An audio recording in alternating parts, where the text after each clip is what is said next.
சிறையிருப்பு மு.க. ஸ்டாலினுக்கு அவனது கிரியைகளினாலே அவனுக்கு சிறையிருப்பு ஆட்சி அதிகாரம் முடிவு உடனே உடனே உடனே.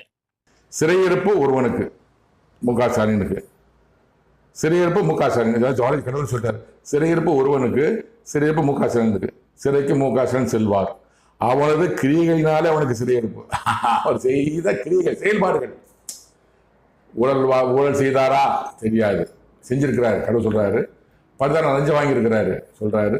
அதிகார துஷ்பிரயோகம், அதிகாரத்தை பயன்படுத்தி செய்ய அப்புறம் பார்த்துக்கிறேன் செய்ய பார்த்துக்கிறேன் துஷ்பிரயோகம். இப்போ முதலமைச்சர் எப்படி நடந்துக்கணும்னு இல்லாமல் முதலமைச்சர் அதிகாரத்தை பயன்படுத்தி தவறான சேவல் செய்கிறது. அதனால சிறை கொடுக்கப்படும். ஆட்சி அதிகார முடிவு உடனே அவர் ஆட்சி அதிகாரம் உடனே முடிவுக்கு வரும். திரும்ப முதலமைச்சர் ஆக மாட்டார். அடுத்த முதலமைச்சர் மு.க. ஸ்டாலின் கிடையாது கிடையாது கிடையாது. கடவுள் சொன்ன வார்த்தை பொறுத்திருந்து பார்ப்போம்.